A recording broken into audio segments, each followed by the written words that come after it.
Assalamualaikum warahmatullahi wabarakatuh. Pada video pembelajaran kali ini, kita akan membahas materi lanjutan termokimia kelas 11. Nah, sebelumnya kita sudah membahas mengenai reaksi eksoterm dan endoterm. Selanjutnya, perubahan entalpi menggunakan kalorimeter dan beberapa perubahan entalpi standar. Nah, pada video kali ini, kita akan membahas yang pertama, menentukan perubahan entalpi dengan hukum Hess. Yang kedua, menentukan perubahan entalpi dengan diketahui perubahan entalpi standar. Dan yang ketiga, kita menentukan perubahan entalpi dengan diketahuinya data energi ikatan. Kita masuk poin pertama, yaitu menentukan delta H menggunakan hukum Hess. Nah, di sini hukum Hess berbunyi bahwa perubahan entalpi reaksi hanya tergantung pada keadaan awal dan keadaan akhir dari reaksi, tidak tergantung pada jalannya reaksi. Nah, untuk menentukan perubahan entalpi menggunakan hukum Hess ini, kita dapat menggunakan diagram perubahan entalpi dan beberapa reaksi yang diketahui. Kita lihat cara yang pertama, yaitu dengan diagram perubahan entalpi hukum Hess. Nah, kita lihat bahwa diagramnya di sini senyawa A ditambah B, dia akan menghasilkan P ditambah Q. Namun, sebelum menghasilkan produk akhir, dia bereaksi menghasilkan C tambah D. Nah, masing-masing reaksi dia mempunyai delta H atau perubahan entalpi. Nah, kita lihat yang mana yang keadaan awal dan keadaan akhir. Yang keadaan awal yaitu tidak ada tanda panah yang mengarah ke senyawa tersebut. Berarti di sini A tambah B itu merupakan keadaan awal, sedangkan P tambah Q itu merupakan keadaan akhir karena semua tanda panah mengarah ke P ditambah Q. Nah, kita lihat aturannya. Untuk tanda panah searah dengan jarum jam itu bernilai positif, sedangkan untuk tanda panah berlawanan dengan arah jarum jam itu bernilai negatif. Nah, untuk berdasarkan diagram, kita anggap ini delta H1, ini delta H2, dan ini delta H3. Berarti yang akan kita cari yaitu delta H1 karena dia dari keadaan awal menuju keadaan akhir. Nah, delta H1 dia berlawanan arah jarum jam, tandanya negatif. Sedangkan untuk delta H2 sama delta H3 dia searah dengan jarum jam, tandanya positif. Nah, masing-masing delta H ini jumlahnya yaitu 0. Nah, sehingga untuk mencari delta H1 dapat kita peroleh dengan jumlah antara delta H2 ditambah delta H3.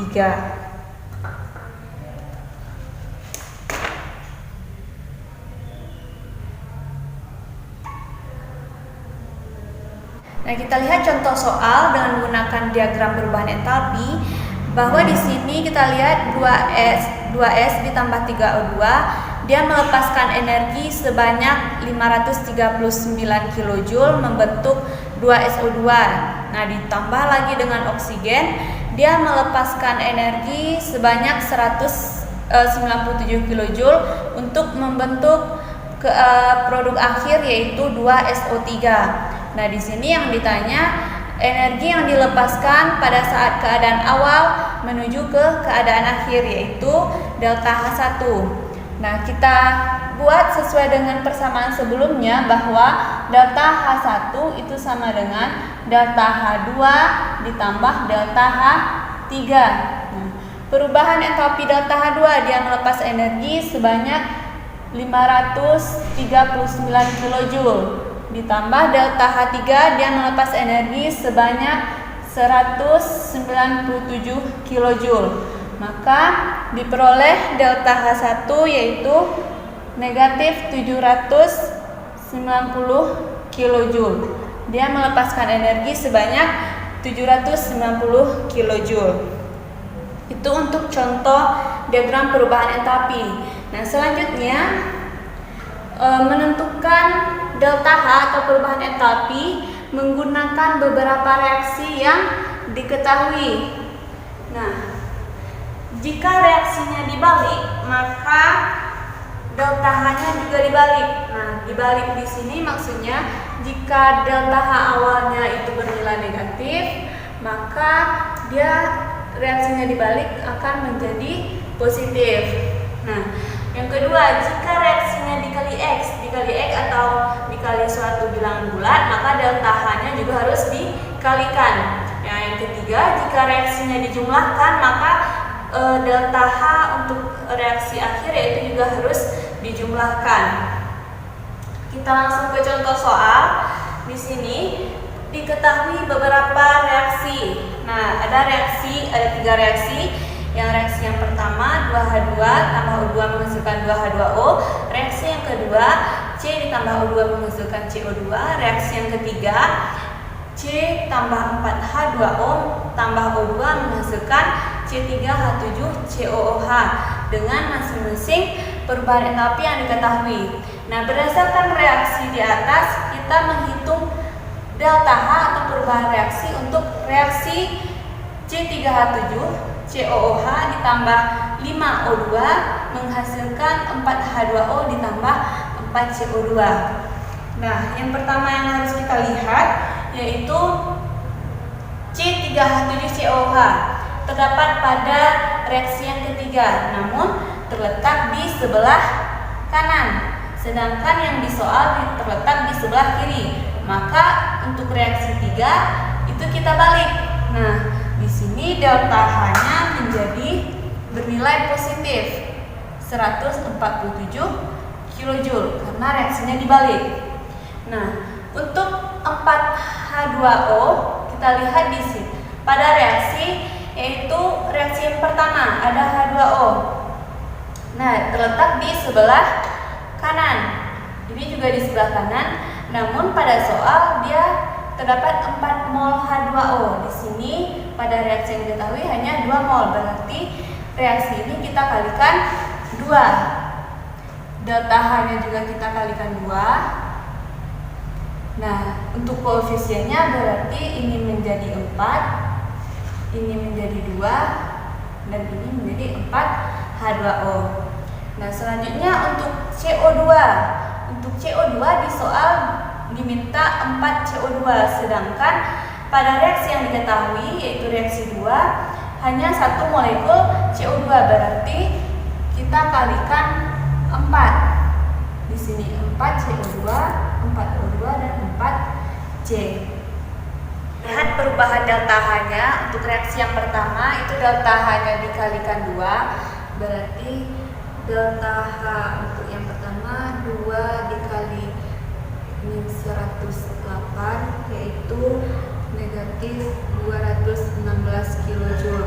Nah, untuk delta H yang kedua dikalikan 4 dikali 214 yaitu min 856 kJ. Untuk delta H yang ketiga itu delta H yang dibalik menjadi positif 147 kJ. Nah, kita tinggal menjumlahkan. Untuk reaksi yang ditanyakan delta H-nya kita jumlahkan, diperoleh hasil min 925 kJ. Jadi untuk 1 molekul C3H7COOH dia melepaskan energi sebanyak 925 kJ. Kita masuk ke pembahasan yang kedua, yaitu menentukan perubahan entalpi dengan diketahuinya delta HF standar. Nah, ingat lagi bahwa delta HF standar itu perubahan entalpi pada pembentukan 1 mol senyawa dari unsur-unsurnya dalam keadaan standar. Keadaan standar yaitu pada tekanan 1 atm dan suhu 298 derajat Kelvin. Nah, misalnya diketahui senyawa PQ ditambah RS menghasilkan PS ditambah QR. Nah, ini berapa delta H-nya? Nah, ingat lagi bahwa ini disebut sebagai reaktan dan ini disebut sebagai produk. Nah, untuk menentukan delta H-nya tinggal mencari selisih delta H, yaitu jumlah dari delta HF produk dikurang jumlah delta HF dari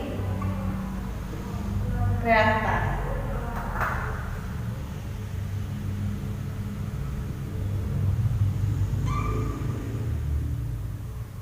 Untuk mencari delta H. Nah, kita lihat ke contoh soal. Di sini diketahui data entalpi pembentukan standar. Nah, dari yang diketahui yaitu delta HFNH3, delta HFNO2 dan delta HFH2O. Yang ditanya, hitunglah delta H untuk reaksi. Nah, di sini reaksinya 4 molekul NH3 ditambah 7 molekul O2 menghasilkan 4 NO2 ditambah 6 H2O. Nah, kita disuruh mencari delta H untuk reaksi 4 molekul NH3 ditambah 7 molekul O2 menghasilkan 4 molekul NO2 ditambah 6 H2O. Nah, ini masing-masing diketahui NH3, delta HF-nya tadi negatif 45,9 kJ. Untuk O2 karena dia suatu molekul, delta HF-nya itu 0. Nah, untuk NO2 delta HF-nya 33,2 kJ. Nah, untuk H2O delta HF-nya min 241,8 kJ. Nah, adik-adik ingat bahwa masing-masing delta HF ini harus dikalikan dengan koefisien. Nah, dikalikan dengan masing-masing koefisien. Nah, sesuai dengan persamaan kita masukkan untuk delta HF produknya yaitu NO2, delta H-nya 33,2 dikali 4 itu hasilnya 132,8 kJ. Nah, ditambah 6 molekul H2O dikali dengan delta HF-nya yaitu hasilnya negatif 1450,8 kJ. Nah, ini untuk produk. Nah, untuk reaktannya yaitu 4 molekul NH3 dikalikan dengan delta HF-nya diperoleh negatif 183,6 kJ. Nah, hasil akhirnya diperoleh negatif 1134,4 kJ. Nah, jadi pada pembakaran 4 mol NH3 dia melepaskan kalor sebanyak 1134,4 kJ. Kita masuk poin C, yaitu menentukan delta H dengan diketahuinya data dari energi ikat. Nah, energi ikat ini kita udah pelajari di kelas 10. Energi ikat itu banyaknya energi yang diperlukan untuk memutuskan satu ikatan dalam senyawa kimia. Nah, jadi untuk menentukan perubahan entalpi dengan adanya data energi ikat dapat kita gunakan rumus bahwa jumlah energi ikat dari reaktan dikurang dengan jumlah energi ikat pada produk. Nah, kita langsung ke contoh soal. Di sini diketahui energi ikat rata-rata. Energi ikat antara H yaitu 436,4 kJ per mol, energi ikat antara N yaitu 941,4 kJ per mol, dan energi ikat antara atom N dan H yaitu 393 kJ per mol. Nah, di sini diketahui reaksi pembentukan NH3, yaitu reaksinya 3 molekul H2 ditambah 1 molekul N2 menghasilkan 2 NH3. Nah, kita harus mencari berapa delta H pada reaksi pembentukan NH3. Nah, sebelumnya kita lihat di sini H H2. Berarti energi ikat antara H dan H. Berarti ada 3 energi antara H dan H. Energi ikatnya yaitu 436,4 kilojoule. Nah, untuk N2 itu hanya satu molekul, berarti N energi ikatnya 941,4 kilojoule per mol. Nah, untuk 2NH3, nah kita buatkan dulu N berikatan dengan 3H, N mengikat 3H. Nah, di sini terdapat 2 molekul. Berarti N ada 6NH. Jadinya kan berarti 6NH NH. Energi ikatnya yaitu 393 kilojoule per mol. Nah, masing-masing energi ikat ini dikalikan dengan koefisien. Ini koefisiennya 1 sini. Nah, ini dikalikan dengan 6. Nah, diperoleh, kita masukkan ke rumus, delta H sama dengan energi ikat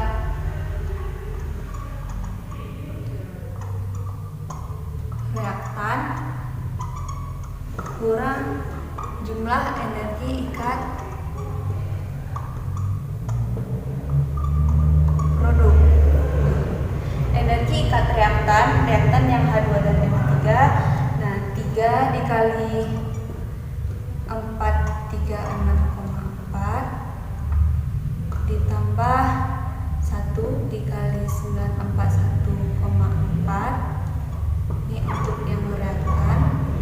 Nah, untuk produknya yaitu 6 dikali 393.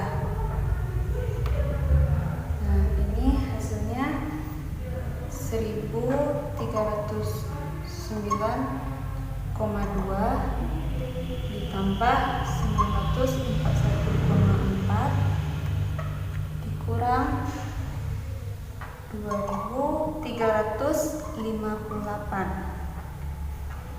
Nah, diperoleh hasil min 107,4 kilojoule per mol. Jadi untuk membentuk 2 molekul NH3 dibutuhkan dia melepaskan energi sebanyak 107,4 kilojoule per mol.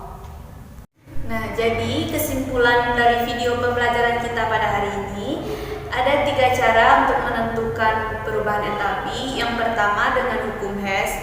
Nah, untuk hukum Hess ini, jika diketahui diagram, kita juga dapat menentukan delta H.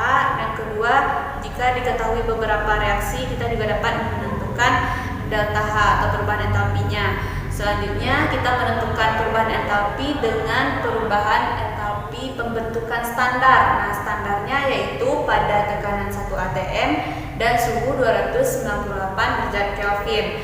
Selanjutnya, yang ketiga, kita dapat menentukan perubahan entalpi dengan adanya data energi ikat.